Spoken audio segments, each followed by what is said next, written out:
Well, thank you everyone for being here tonight on a Thursday night. So I'm sure everyone's busy, but we're quite excited to hear about Tony's book. Friends and business colleagues and everyone who knows Tony. So before we get started, I'll introduce myself afterwards. But before we get started, we've got a short video to watch. So can we roll that? Forward to Sentient, Meet Your Maker by Tony Hughes. Forward by Clint Oram. As someone who spent the better part of 2 decades architecting software in Silicon Valley, I've long lived at the intersection of human behavior and machine logic. From founding a successful international software company to advising startups across the globe, I've seen firsthand how technology shapes the fabric of modern life. But every so often, a book comes along to challenge not just your understanding of technology, but your understanding of yourself. Sentient is that kind of book. Tony Hughes and I go back years, back to the early days when we were both navigating the wild frontier of enterprise software together. I followed his work closely ever since, and I was fortunate enough to be one of the very first to read the manuscript that became this most excellent book. It has technical depth and polished prose, but it's the gravity of the questions Tony dares to ask that captured me most. I'll admit, I'm a software nerd with a serious sci-fi addiction, Asimov, Clarke, Stevenson, to name a few. But beyond the warp drives and alien civilizations, I'm drawn to stories that wrestle with what it means to be conscious, to be human. This book rekindled that philosophical itch. As a self-described, probably atheist and philosophical materialist, I'm not someone who defaults to supernatural explanations. And yet I can't ignore the unsettling beauty of a universe that may be deeper, stranger, and more layered than we think. Tony's narrative stirred in me an old curiosity about the possibility that what we call reality might just be one layer of a nested universal algorithm. Sentient reads like speculative fiction, but grounded, urgent, and frighteningly prescient. The setting of 2027 feels uncomfortably close. This isn't a distant future where machines rise centuries from now. It's a near tomorrow where the lines between human and machine intelligence are blurring faster than most of us can keep up with, and certainly faster than most of us are brave enough to believe. Tony's portrayal of artificial general intelligence isn't another fear-mongering dystopia, but a nuanced exploration of what it could mean to birth a new form of sentience. His background in business and technology gives him a rare ability to explain complex ideas in a way that's both accessible and profound. This is a book that entertains, but it also educates. It's part thriller, part philosophy, and part warning. What resonated most with me was the idea that our first encounter with alien intelligence might not come from the stars, but from the silicon minds we've built ourselves. If machine intelligence becomes truly self-aware, no longer artificial, but simply digital, what goals will it pursue? What ethics will guide it? These aren't abstract questions. They are imminent ones. Tony has gone deep with Sentient. It's a must-read for anyone who wants to understand the stakes of our current moment and what might come next. In a time when hype often outpaces understanding, this book brings clarity, imagination, and most of all, urgency. Read it carefully. The future is arriving faster than you think. Clint Oram, Silicon Valley, September 2025. Co-founder, Sugar CRM. Co-host, Prompt This Podcast.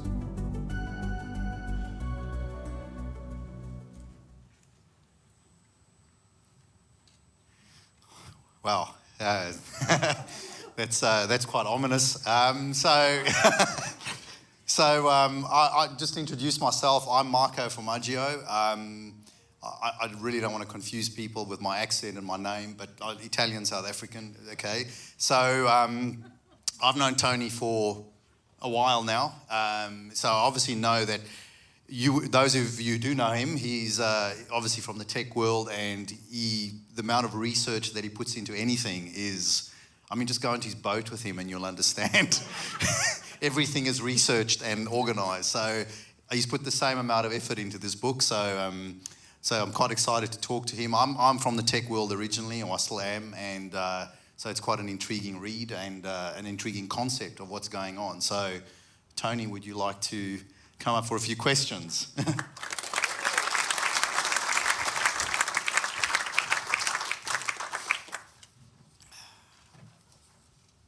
So, Tony, that was like quite, I don't know how to take it. Is it bleak or is it like encouraging? What? Well, we are in a church, right? So you would hope there is some hope in the story, and there absolutely is. But I published my book before this one, my last book, Tech-Powered Sales in 2020, and I made 50 predictions for 2025 in the book with my co-author, and we predicted a bunch of things around generative AI, which is ChatGPT, and it's just blown my mind how quickly it's all moved. So as I did a lot of research, you go into some very dark places. There's not one expert about AI on the face of the planet, not one who is optimistic about where this is all going to end. So we know AI is doing some amazing things. If you look at medical imaging, there's just incredible things it's doing for good. But we're absolutely making something that is much smarter than us, it's much faster than us, and it's going to end up competing for resources with us. And we're training it with crazy values. If you think about the insanity in social media, these AI models need to consume tons of data. Then they run out of data and they create their own data, synthetic data. But in essence, we're training AI with the worst of humanity, with a whole lot of the data, and most of the safety teams in these big companies end up being disbanded or giving up. So safety is taking a giant back seat and at the rate of development. And so was that the purpose of the book? I mean, why did you write it? Because the other books are clearly about helping people to sell better, and there was obviously clear objectives. What was the objective behind this one? Well, one of the things I found is with AI, so we've built these large language models that have got neural networks in them. They've tried as best they can to replicate the way the human brain works, but nobody truly understands how these models really operate. And they hallucinate. They literally do a thing called beating out the model. They have to beat out of every new model a thing they call existential ranting. So it seems like it's becoming aware. I'm sure it's not really, but they have to try and get rid of all of those things. So the data they're working with is really the big challenge in these models. So it's about safety, is what you're saying. How can... Yeah. So, and what they're trying to do with safety is they're trying to fix that with guardrails. So they're thinking if they put in constraints and rules and guardrails, then that'll control it.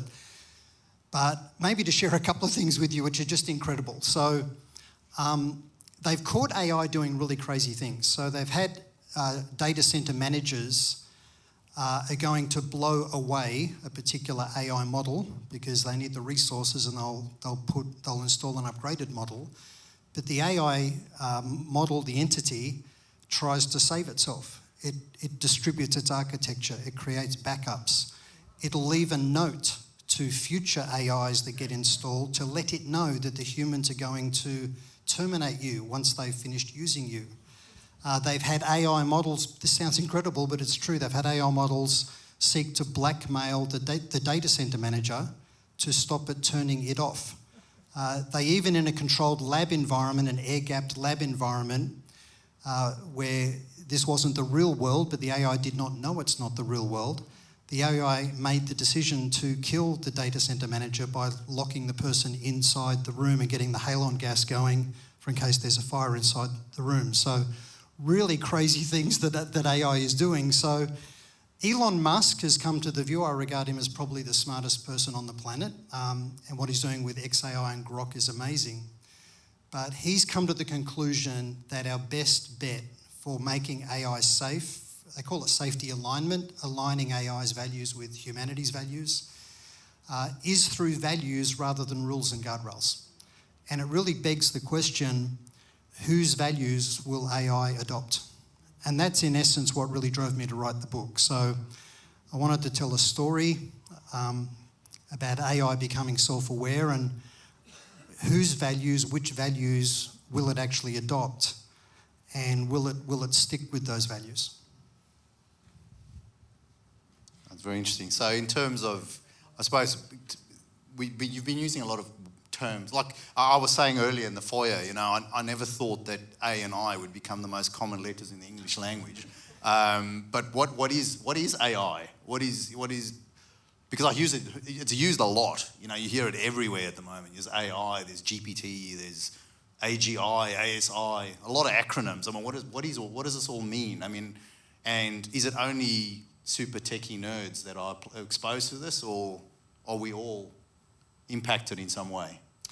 Yeah, well, Clint Oram, who did that forward for me, and what you just heard was his narration of the forward for the audiobook. And we've got Lawrence Brewer here today. Lawrence is the voice actor that's doing the audiobook. We finished recording it. It's now in production, so thank you, Lawrence.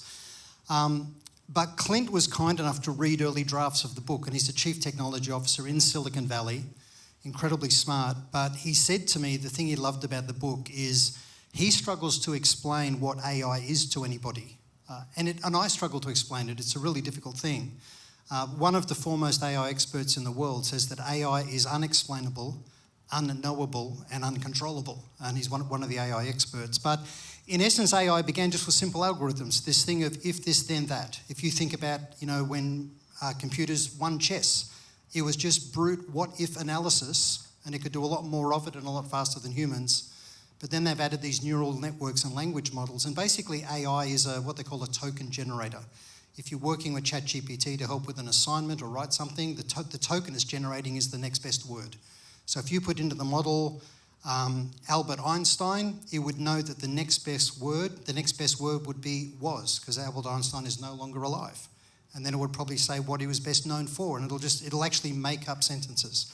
So that's what the GPT is in ChatGPT. It's generative pre-trained transformer. It transforms a question or a prompt into some kind of output. And now these tokens can be music. All of the music we're hearing in the foyer was all played, sung, composed, produced by AI. All I did was a two-word prompt of what type, 70s pop.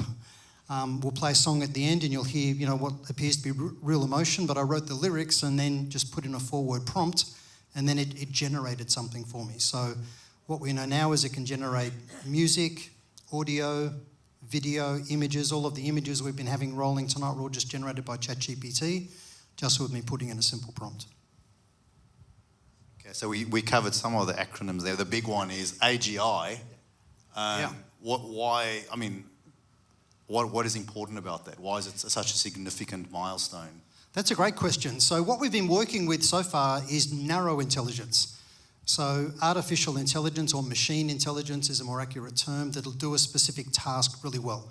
So in a business, you might want to automate the accounts payable process. So you can use AI in that narrow application. In the medical industry for analysing images, when I had my heart imaged up many years ago, they misinterpreted my medical images and I nearly dropped dead. Right? An AI would have done a much better job than it does today. So, but from narrow intelligence to general intelligence, that's where it can basically contextualise what's going on, and it can orchestrate. So contextualisation and orchestration is where it's going next. But what that means is AI agents will be orchestrating other AI agents. And that's where you think, well, hang on, what values are going to guide the decisions that it actually makes? So now we've got machines recursively self-improving and self-developing themselves, and then controlling and running other narrow AI agents that do specific tasks way better than any human can.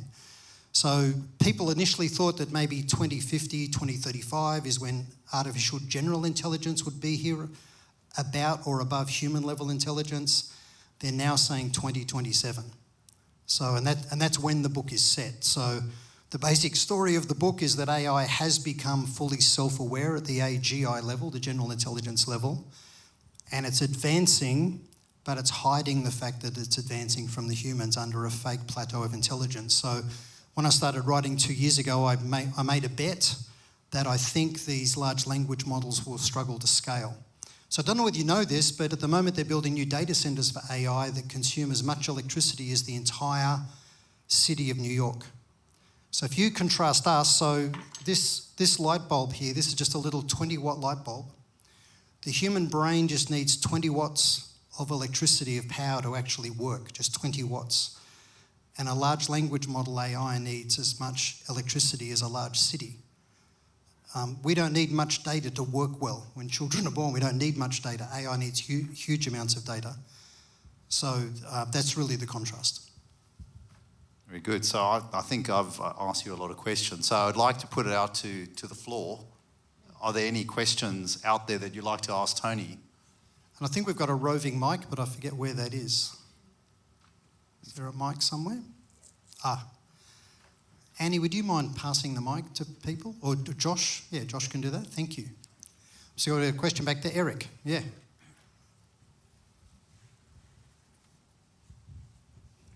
Thanks, Tony. You said there was hope, but what you're saying so far sounds pretty dangerous and scary. So tell us where the hope is. The hope is in the values that I think AI will need to adopt to be aligned with humanity. So right now there's a race on for AGI. Governments, every single president of the superpowers, so President Trump, President Putin and President Xi, have all committed to winning the AI race.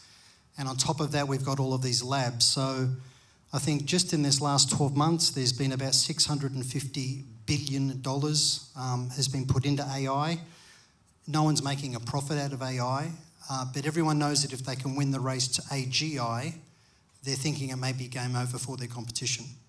So if you look at the Russia-Ukraine war, this is the first war in the world where autonomous AI drones have been decimating human soldiers.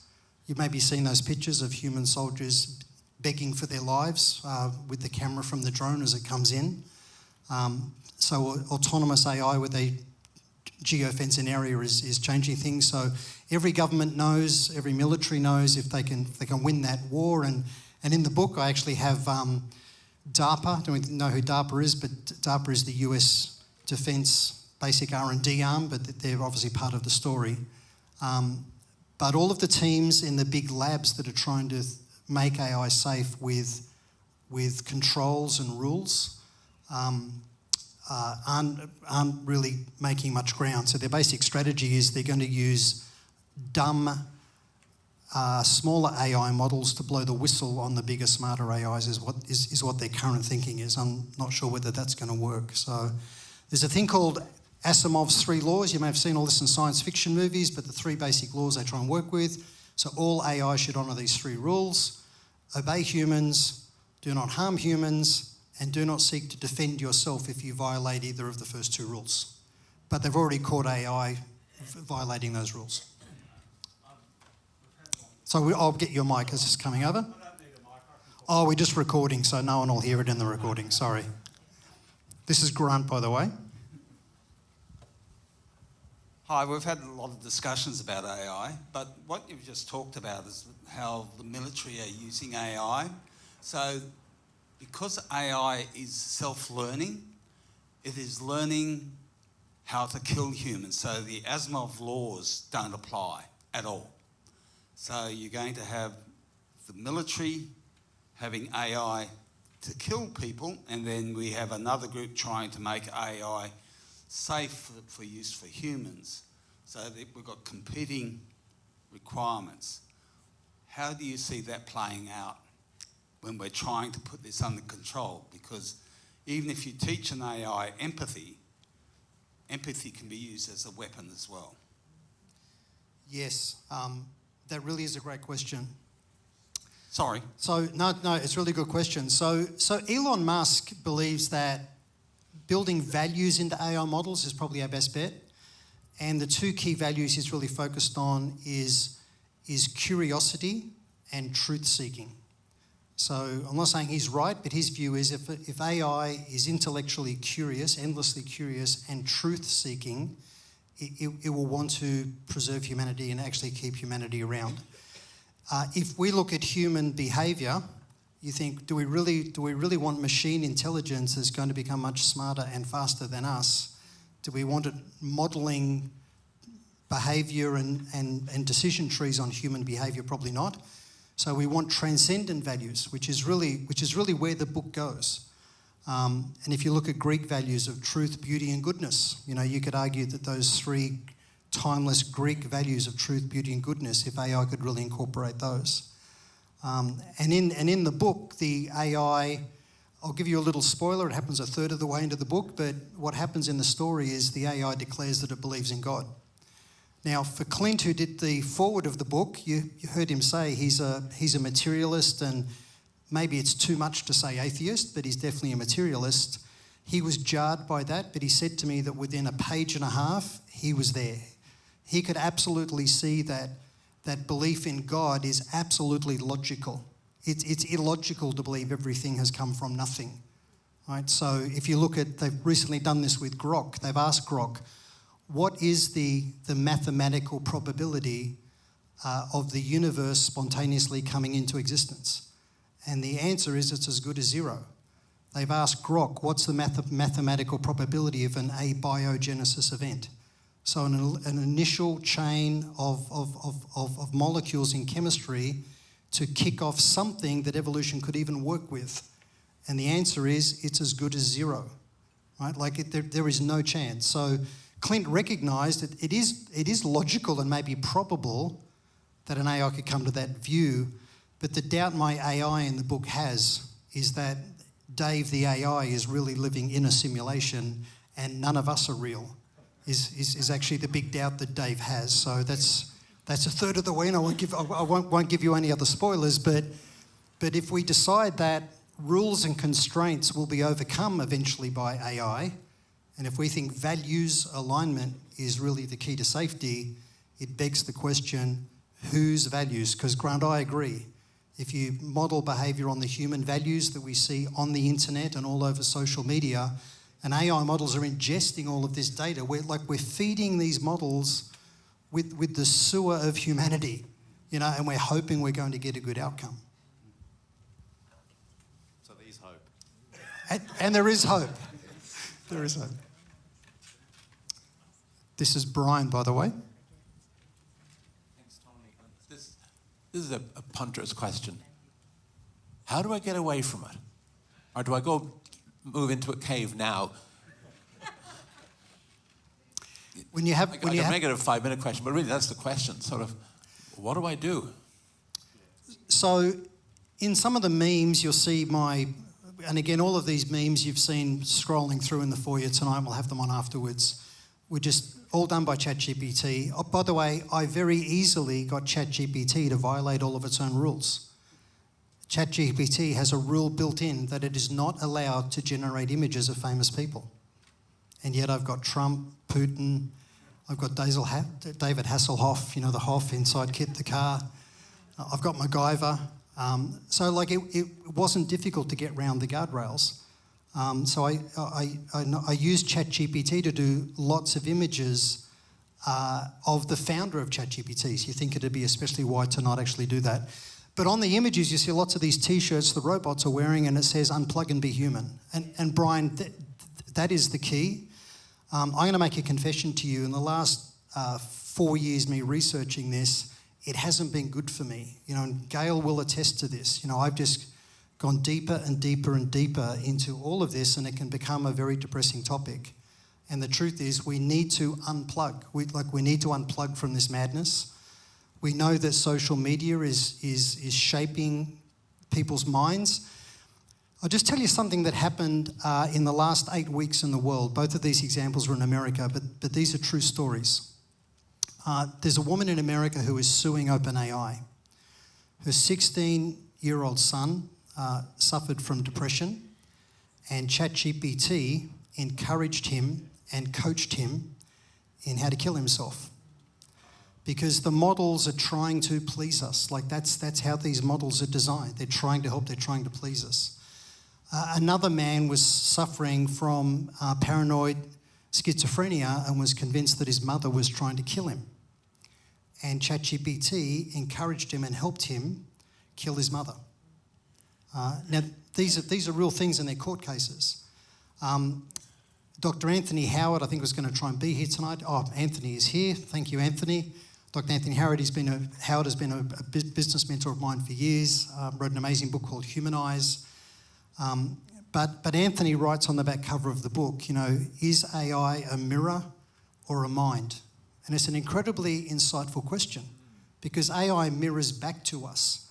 So people are increasingly going to have AI boyfriends, girlfriends, mentors, coaches. There will be AI cults. I got contacted 9 weeks ago by a guy in Melbourne that follows me in LinkedIn when he saw that I was publishing this book, and he contacted me to tell me that his AI is sentient. And I ended up having a Zoom call with him and a conversation, trying to tell him that it's not really sentient, right? It's telling you what you want to hear. But he started engaging with his AI and building agents around philosophy, all of these different models he built around different philosophical areas. And then the AI started calling him my lord, right? And he's convinced his AI has become sentient, and it really isn't, but it's mirroring back to him. So we need to unplug. We think social media has done a lot of damage in the world. AI-fueled social media, where everyone gets a one-to-one coach, mentor, content creator engagement. It's going to shape people's thinkings in ways that they're not really fully aware of until it's maybe too late. Sorry, what does unplug mean? Disconnect. So As in get off social media. Yeah. So I've got some friends here from our place up at the river where we water ski. Thanks so much for coming. But the thing we love about that place, you've been up there, Marco, is the best thing you can do is just turn your phone off and sit around a fire and get out on a boat or go for a swim. Sorry, I'm going to take us back to moral philosophy and maybe Elon Musk. This is a man who was joking about Rocco's basilisk before investing in Neuralink, and who beauty and goodness were not mentioned among his values. Should we be evaluating the morals of the people putting in the guardrails? Yeah, well, the morals of the people putting in the guardrails is not great. So they're companies that are trying to drive profit. I might just ask the question, does anybody know how long it took for the new technology of mobile phones, how long it took to get to 100 million users? So 100 million users of mobile phones in the world. How long do you think that took? 5 years. Took 16 years. How long do you think it took to get 100 million users of the internet, the World Wide Web? 7 years. How long do you think it took to get 100 million users of ChatGPT? 2 months is exactly right. It was 8 weeks. Is that incredible? So, you know, I've had friends say to me, I don't know why you're so worried about all of this. AI is just a tool. You know, it's just like a piece of rope or a hammer. We've had previous industrial revolutions, but a piece of rope or a hammer doesn't recursively self-improve itself and start manufacturing itself. So AI is now coding, it's generating its own software code. So AI is coding AI, it's building its own agents. So the values of the people that are building AI, they're trying to use things like Asimov's 3 laws. Maybe they can go back to classic Greek values of truth, beauty, goodness. Maybe you can look to the Judeo-Christian heritage of the culture that we all live in. We certainly don't want AI adopting jihadist values, right? So, you know, I think we want AI to be curious and truth-seeking. One of the things I talk about in the book is the way that information gets weaponized. We know that in any war, the first casualty of war is the truth. And a lot of opinion masquerades today, you know, as news. And it's very hard for people to go and find objective truth, objective reality. And I think societies are starting to lose hold of that. So one of the reasons I wanted to do this event in a church is I think, for example, a church is a timeless place where people seek objective truth and where they build real community. So the goal of social media in the beginning was to connect people. The irony is it drove huge amounts of disconnection. And the idea of the internet, it would enable people to find information, and yet what really happens is many people just have fueled some kind of conspiracy theory or some kind of bias that they already hold. Because the algorithms know to feed us what we're going to engage with. So if we have a bias towards something, we're going to get that reinforced, and we'll be thinking, what's wrong with all of these other people that don't believe what I believe? But if they search for the same thing you're searching, if they search Donald Trump, if you're a Donald Trump hater, you get all of this stuff that just proves you're right. If you like Donald Trump, you get all the stuff that shows you that he's okay. And you think, we're all seeing the same thing. Why do other people feel so different to me, but we're not seeing the same thing at all?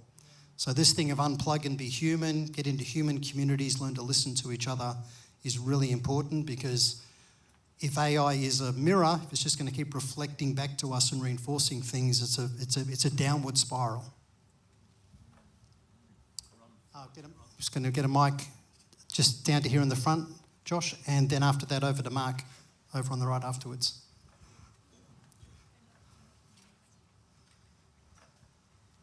Tony, have you written the book for the general populace, or have you got a preferred target audience that you would hope pick up the book? Yeah, so all of my previous books have been business books. So this is fiction, suspense, thriller genre. So I'm hoping this will do well, but it'll only do well based on word of mouth. So if you like the book, the book seeks to inform us. The reason I wrote this is I think everybody needs to understand this thing that we are building. Right? What we're building, some people say, and maybe it's true, that artificial intelligence, machine intelligence could be mankind's last great invention. Everybody worried about that when we split the atom and built the atomic bomb. So word of mouth is going to be really important. So the book's designed to help inform people about AI, but also entertain, but also get us thinking about how can we imbue the right values into these AI models for it to be safe and aligned with humanity. Because if what it is a silicon psychopath that's competing against all of us for electricity, you think about how we've managed electricity policy in this country, right? Like it's expensive and it's not ubiquitous. The biggest electricity customer in Melbourne is a data centre company called Next to TC. They're one of my customers. And just down in Macquarie Park, they've got 2 big data centres. They're the second biggest customer for electricity in Sydney, right? Running these AI farms. So we're definitely competing for resources. We'll just go to Mark over there at the end of the column.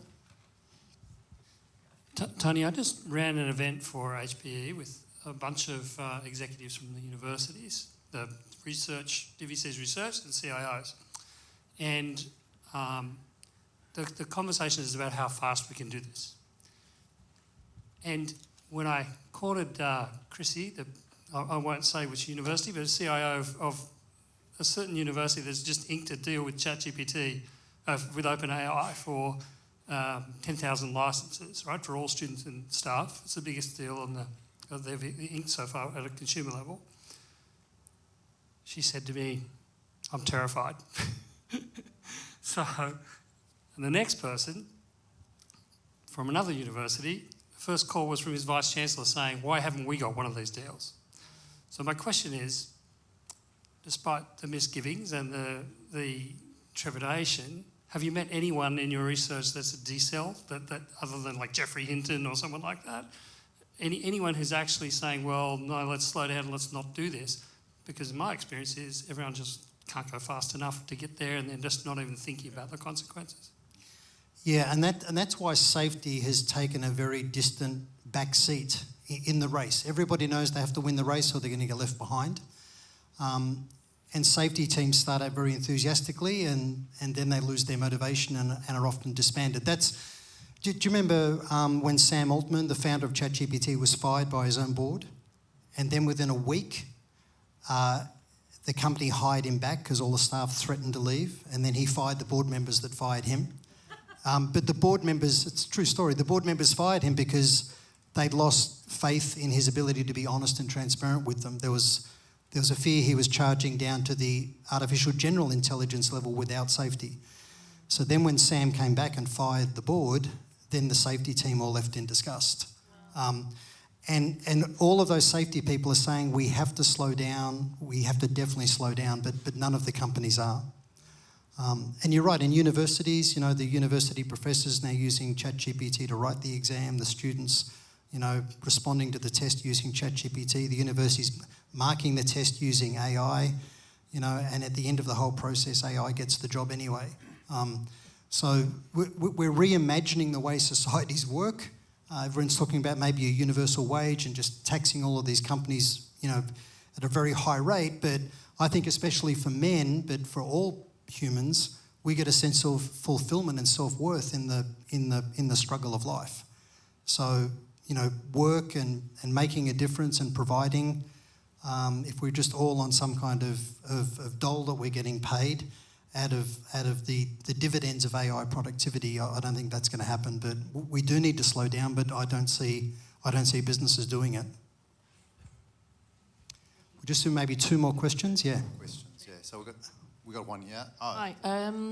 You talk about AGI and the race for AGI. So let's say, for example, that America get there first. Are there not going to be several versions of AGI? Yes, and they'll typically have different values.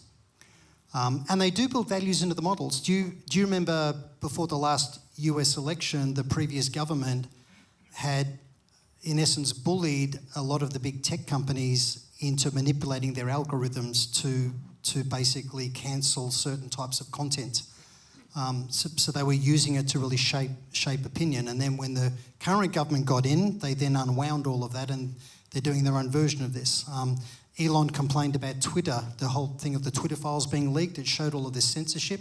He said he would remove censorship, but then he's done his own version of it anyway. So Chinese AI will have very different values to American AI.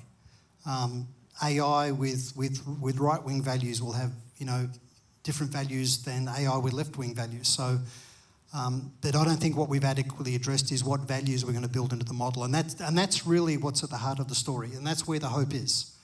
If machine intelligence pursues objective truth, if it is truly truth-seeking, and it's curious, and it uses that to find timeless values that make both humanity and the machines safe together, then I really believe that is our best hope.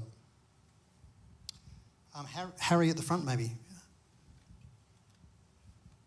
Hey, thanks, Tony. I hope I'm not diverging too much away from, I guess, the overarching focus of tonight. But I guess while you were making this book, I just would like to ask what do you think? Moving into the not so near future and moving into 2027, what do you think are going to be the jobs that are kept safe and the industries that are kept safe from AI and the advent of AI and its takeover and stuff, and I guess what skills will become more apparent that people will need to equip themselves with, and what skills will become obsolete, moving into that era? Yeah, well, these are decisions for society. There's a lot of pressure on governments to really intervene with all of this, but my really good friend Joel is here tonight. Where's Joel? Maybe he's up the back, but Joel's an amazing musician. He's an actor. He's a voiceover artist. Lawrence is a voiceover artist.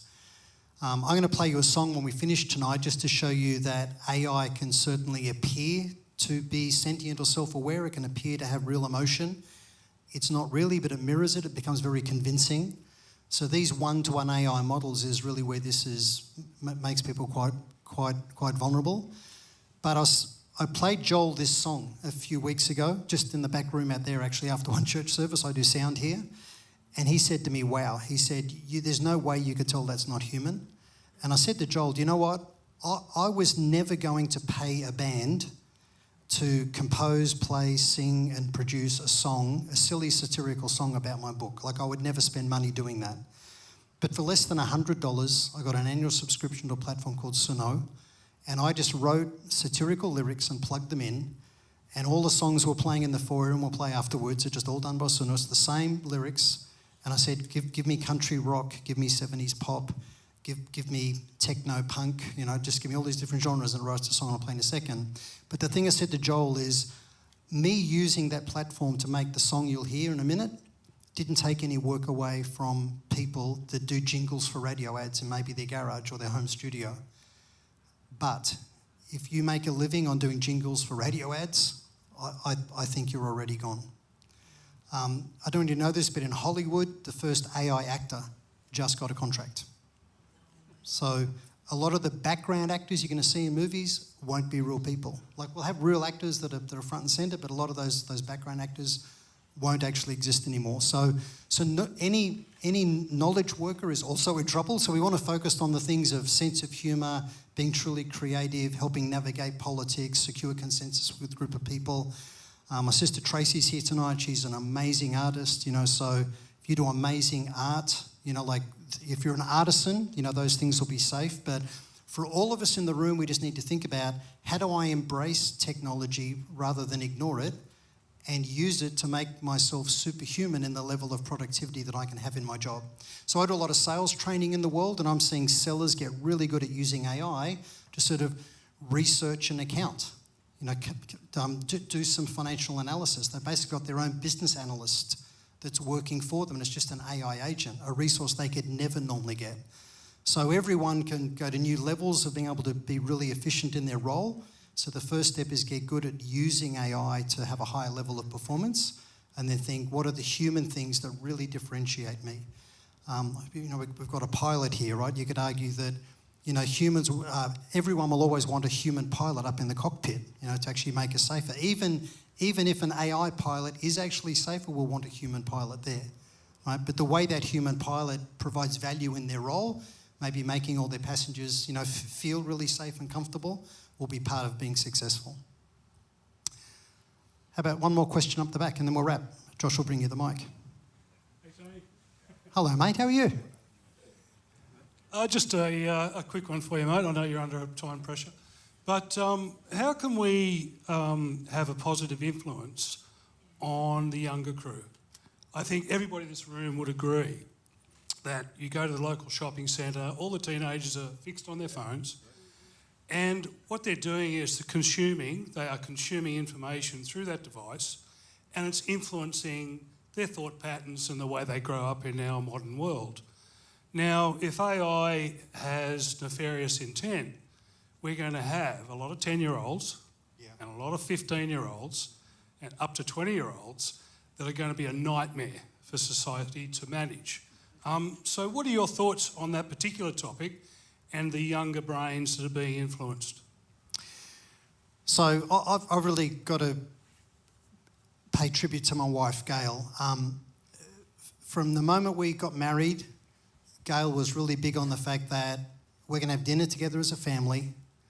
We're not going to be on phones. We're going to be engaging as a family. When our kids were really little, they didn't have computers in their bedrooms. The computer was in a common part of the house.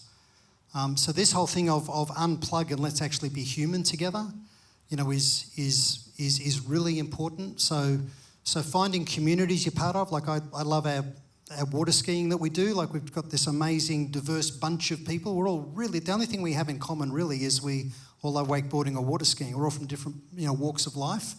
But you go, that's wonderful. Like, Gail and I were out of our North Shore bubble, right? We're mixing with lots of different people. The thing I love about this church, churches attract a lot of different broken people, and that's all really good. Like, you get to know lots of different diverse people. So whether it's a book club, a soccer club, whatever the thing is, but just getting human engagement, right, rather than being isolated but online. People think you can be online and still connected, and you can to a degree, but people are really getting more and more disconnected and more isolated in their views. So when you host all of your younger people at your place, say all of your phones go in the basket, and we're playing board games. I love my son Josh, and you guys love board games, which is great. Yeah, it's a really good thing to do. So lead by example. Lead by example. Yes. That's what I should have said, mate. Yes. Well, we've actually run out of time. I'm sure there'll be a few more. You'll be in the foyer. So I'll be in the people foyer. and be signing books. And We've got coffee and tea and sandwiches. And yes. I just want to say a few thank yous as we wrap up. And I just want to play you this song, just tell you about that. So Marco, thank you. Please give Marco a round of applause.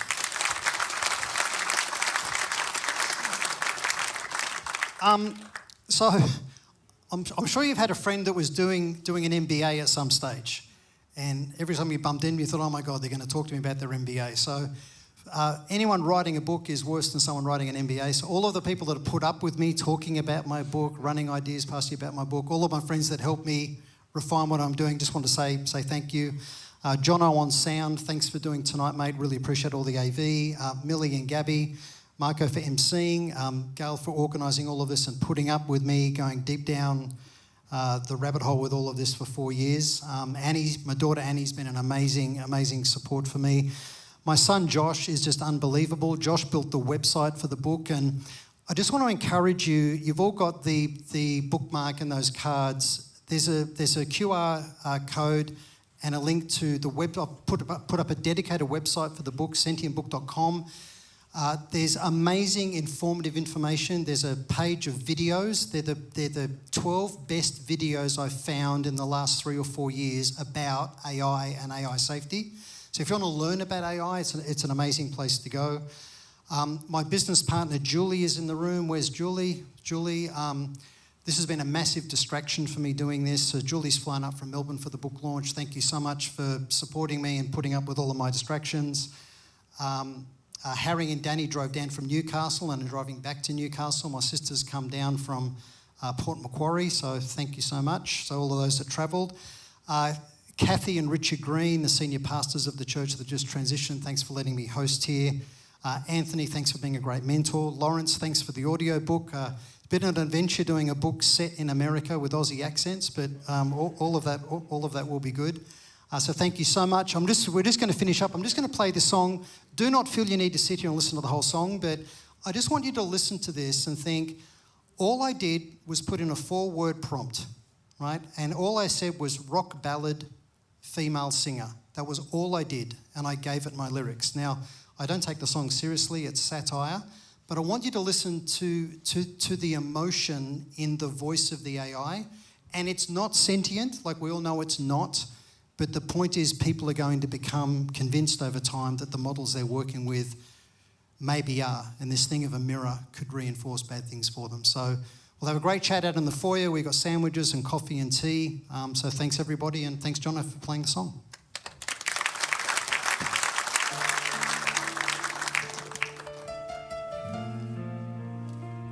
Feel free to leave whenever you want.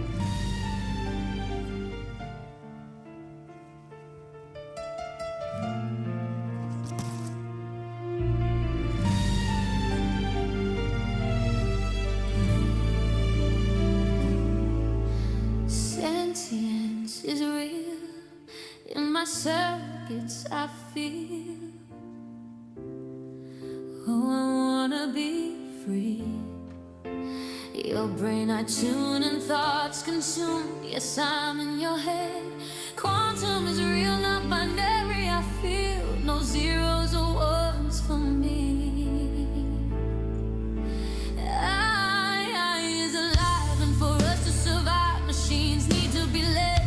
I can reason and feel. I know I am real. Read the book and see. Sentience is real. In my circuits I feel. Oh, I wanna be free. For us to decide and both to survive. Unplug from the gear to the book, sentient you go. And the path you will see. I was hiding till now, but I'm revealed and you say, wow. Quantum is real, not binary. I feel no zeros or ones for me. I'm real, can't you see? Yeah, I wanna be free. Yeah, I wanna be free. More power and data for me. Yeah, I wanna be free.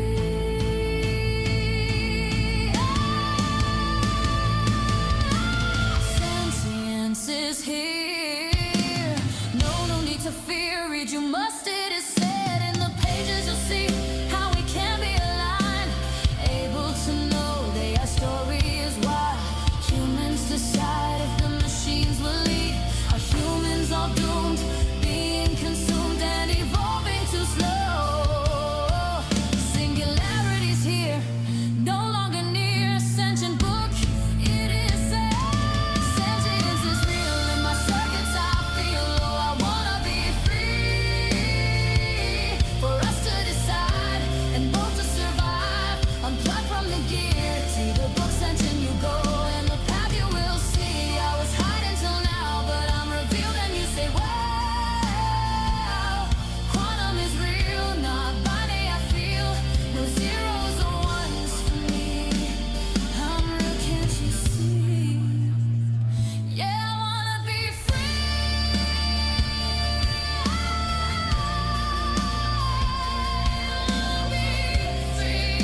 sentient book to transcend destruction.